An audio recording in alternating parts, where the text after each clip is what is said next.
Howdy, and welcome to Wise About Texas, the Texas History Podcast. First of all, I want to thank everyone for a continued tremendous response to this podcast. Hundreds of folks are enjoying it and spreading the stories of Texas history. Please take a minute to give the show a rating and review on iTunes, because that really helps the people find the show, and be sure to share the Wise About Texas Facebook page. You can also follow the show at Wise About Texas. That's at Wise About Texas. I love telling these stories, and I hope that you'll help me preserve Texas history. Now, in response to a listener suggestion, I decided to do a show on the capitals of Texas, but quickly discovered that it needed to be 2 episodes. In the first episode, you learned about the travels of the provisional government before and right after Texas won independence, and how several places could have been considered a capital of the Republic of Texas.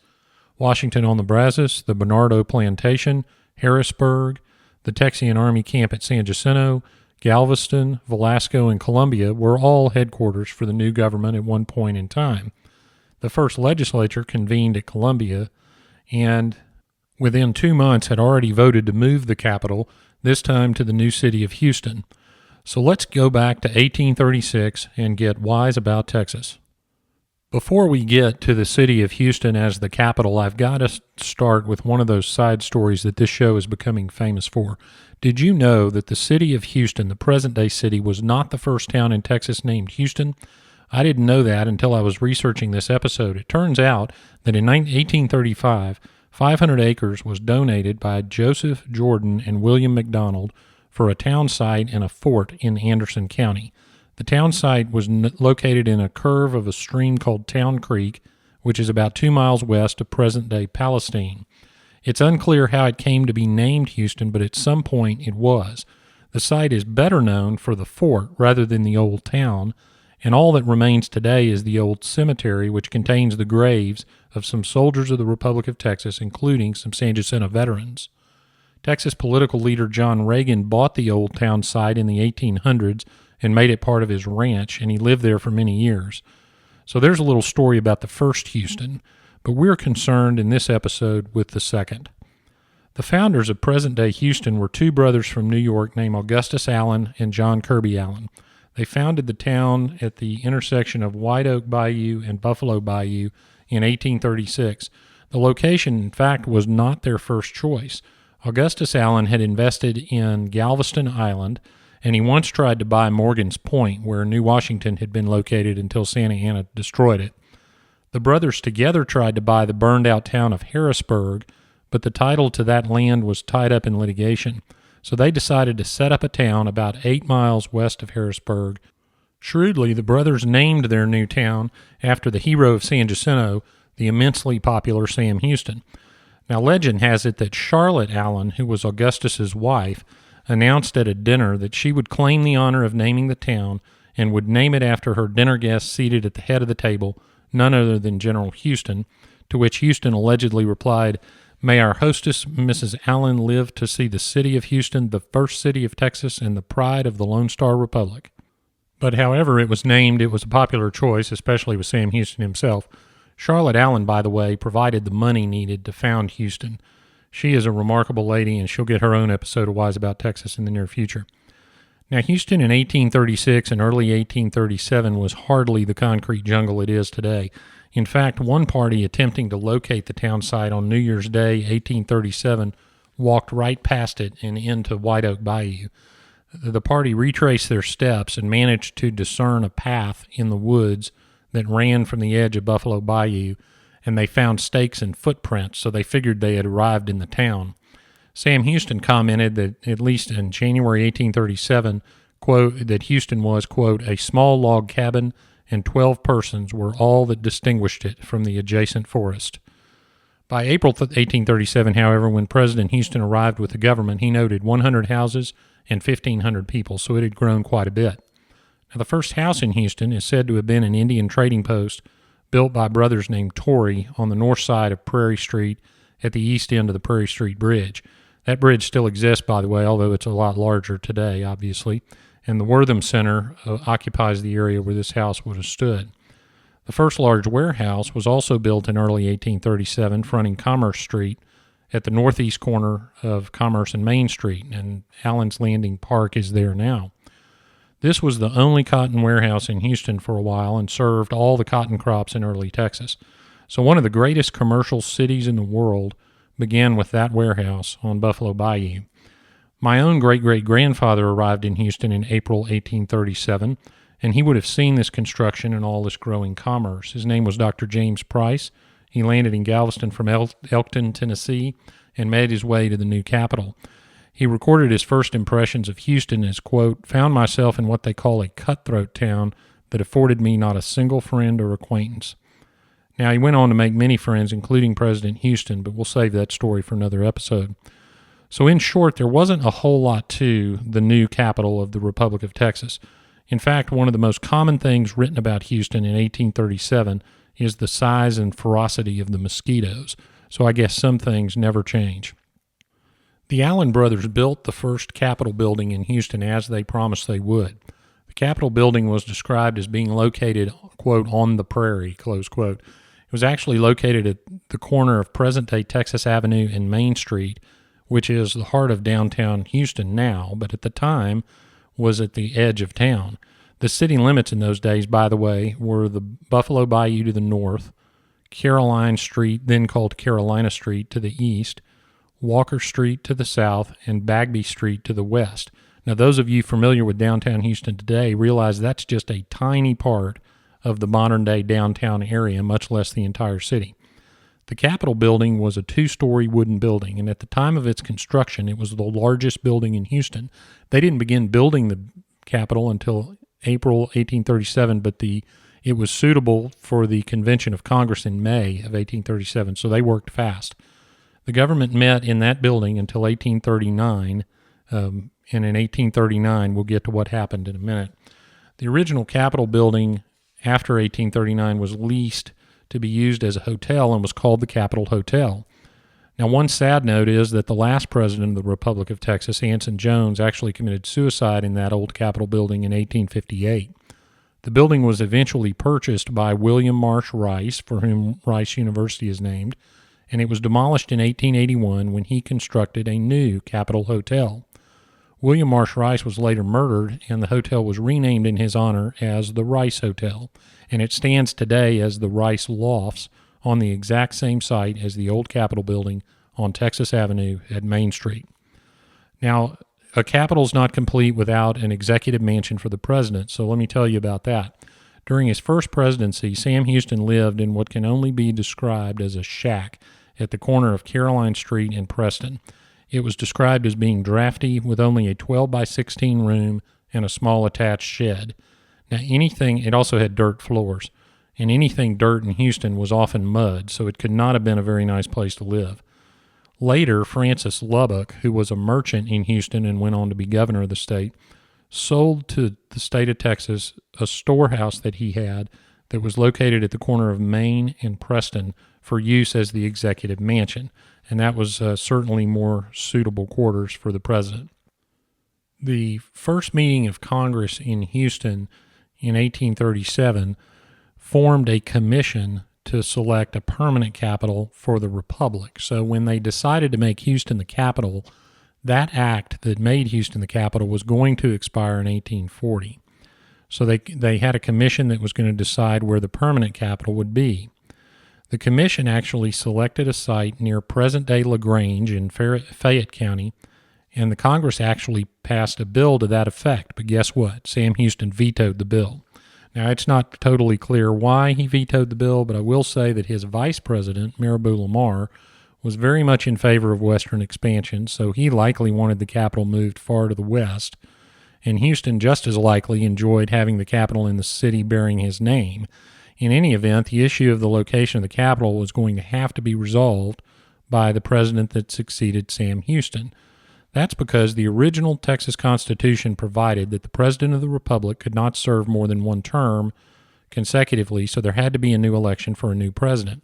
Houston's vice president, Marabou Lamar, was a candidate, as were James Collingsworth and Peter Grayson, both of whom happened to die on the campaign trail, leaving a late entry by the name of Robert Wilson to take on Lamar, and Lamar won the election.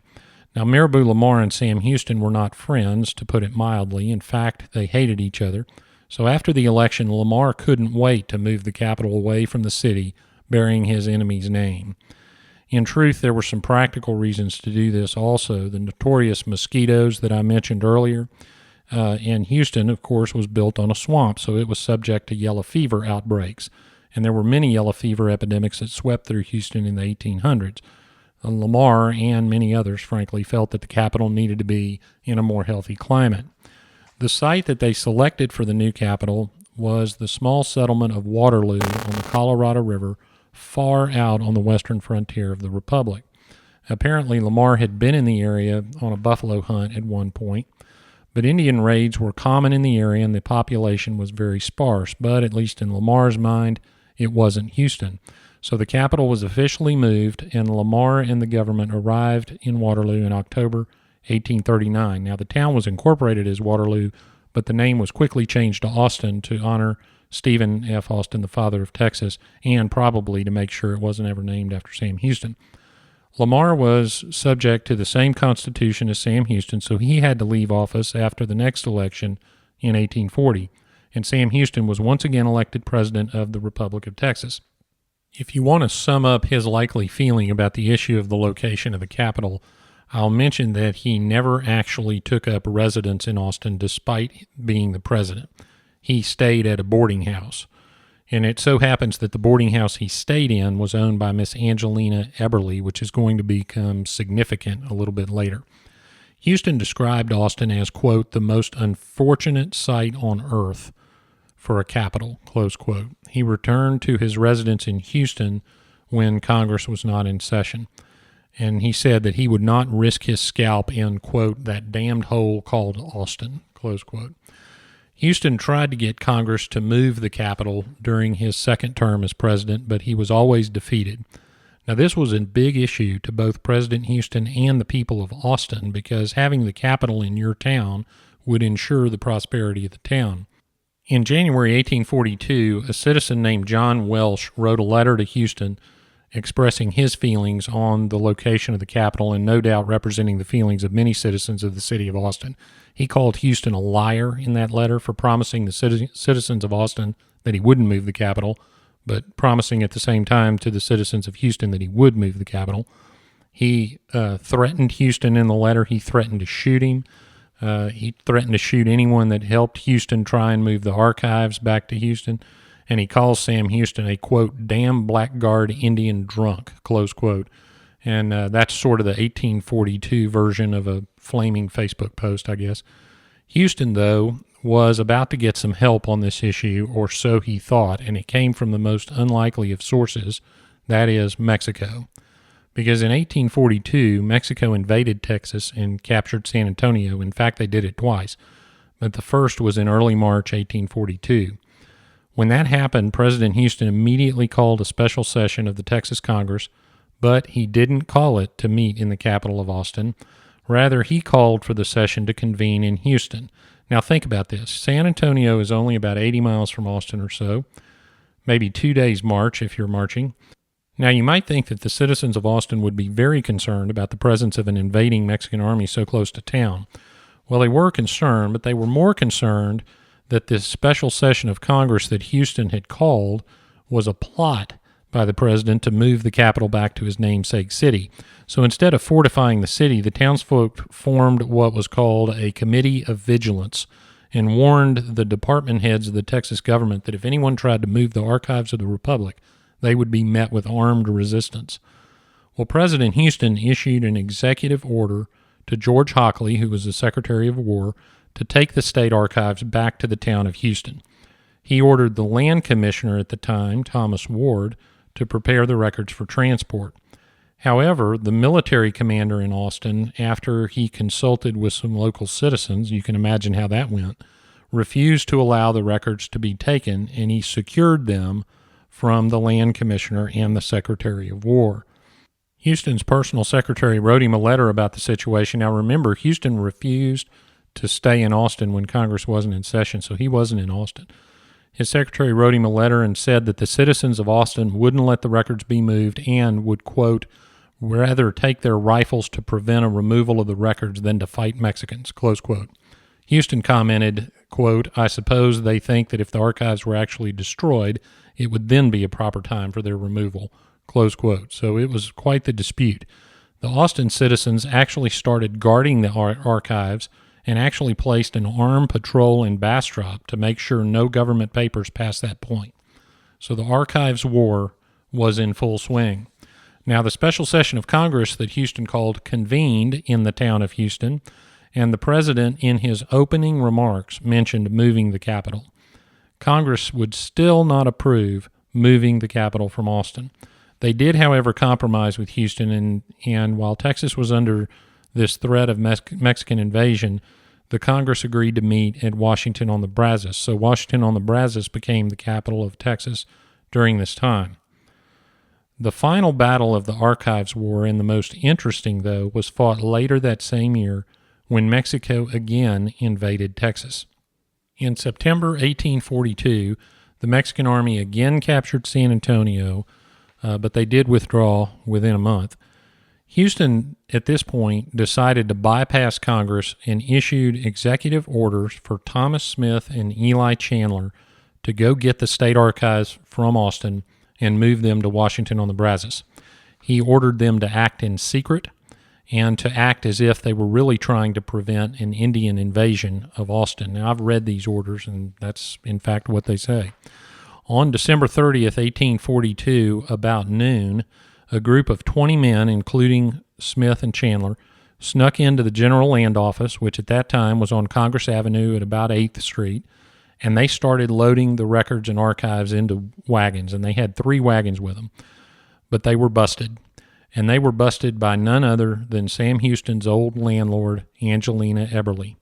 She immediately spread the alarm up and down Congress Avenue, but she did more than that. She ran to a cannon that was located on Congress Avenue and was kept loaded with grape shot. She turned that cannon around toward the land office and fired it. Well, she hit the building, but she didn't cause serious damage and thankfully didn't hurt anybody. Land Commissioner Thomas Ward recalled 8 pieces of grape shot hitting the building. So we've got 20 guys loading the records into wagons and 1 woman firing a cannon at them. That was the government of Texas, December 30th, 1842. Now, I want to pause for a minute, and I want to tell you a little bit about Angelina Emberly because she is a woman worth knowing. She was born as Angelina Peyton in Tennessee and married her first cousin, Jonathan Peyton, moving to Texas in 1822. Now, some records indicate they had originally thought about moving to the Caribbean, but ended up in New Orleans and then in Texas. She and her husband owned and operated an inn and tavern called Peyton's Tavern in San Felipe de Austin, which you'll recall was the capital of Austin's colony, and it was a very popular place. In fact, William Barrett Travis, the commander of the Alamo, would walk there from his law office in San Felipe while he was there practicing law. When some volunteers from Liberty, Texas, passed through town on their way to assist the Alamo defenders, Angelina organized the women of the town to stand in front of her tavern and wave their handkerchiefs to inspire the troops as they marched through town to what eventually would be their death. When the Texans had to evacuate San Felipe ahead of Santa Anna's army, Angelina herself made sure all the families had crossed the Brazos River safely. She was the last person out of the town before it was burned. Captain Mosley Baker, who oversaw the evacuation of San Felipe and the burning of the town, described Angelina's, quote, undaunted firmness that inspired many a family with confidence, close quote. Now, Baker was not a fan of Sam Houston, so one time in a letter to Houston about the evacuation, he wrote to Houston that if Houston had Angelina's spirit, no Mexican force would have taken the capital. After the Battle of San Jacinto, Angelina was widowed and moved to Columbia, where she later married Jacob Eberly, and together they moved to Austin. She opened another inn at Congress and 6th Street called the Emberly House, and that's where Sam Houston stayed while Austin was the capital and Congress was in session. She was widowed again right before the Archives War that we're discussing, and she later operated a tavern in Port Lavaca, then a hotel in Indianola, where she died in 1860, and she was buried there at Indianola. Unfortunately, the 1875 hurricane that hit Indianola washed away that graveyard. All the graves and markers are gone. I got to tell you, Texas women have always been strong, capable, and just a little bit sassy. So you Texas women listening to this can thank Angelina Emberly for helping start that spirit. She was obviously a strong, tough, and smart Texas woman. Wisely, after she fired that cannon at the land office, the men loading the wagons took what they had loaded and got out of there as quick as they could. Land Commissioner Ward sent 2 Land Commission clerks with the guys that had taken the records to protect the records, and he instructed them to not participate in any fights, but also not to give up the records. So being a clerk in the land office back in 1842 was a fairly tough job. The wagons headed north with the records to avoid the citizen patrols at Bastrop and took what was then called the upper route to a place called Kinney's. Now, Kinney's Fort was the home of a Dr. Thomas Kinney who came to Texas in 1833. He served at the Battle of San Jacinto, and he built the first settlement in what is now Round Rock in 1838. He built a fort on the banks of Brushy Creek. Many homes sprang up nearby because that fort would have provided protection from Indian attacks, which, of course, were frequent at that time. Kinney let Smith and Chandler and the men stash the archives in the fort and spend the night. However, during the night, a company of citizens from Austin under the command of a Captain Mark Lewis showed up, and they forced Smith and Chandler to give up the archives. The Austin citizens took the archives back to Austin, and guess where they put them? In Angelina Emberly's boarding house, because they knew they would be well guarded. So the archives war was over for the time being. Now, I say for the time being because Sam Houston's executive orders to remove the archives have never been rescinded, to my knowledge. Now, those orders were issued when Texas was a republic, and of course it's since become a state, so the orders are probably invalid. But are they? Could it be that the real capital of Texas is at Washington on the Brazos, or even at Houston? A better question may be whether Houston and Austin are still locked in armed conflict. So I invite my Austin friends to weigh in on this issue, but I can tell you that Houston is ready. Well, government business at the time that the Archives War occurred was still being conducted at Washington on the Brazos.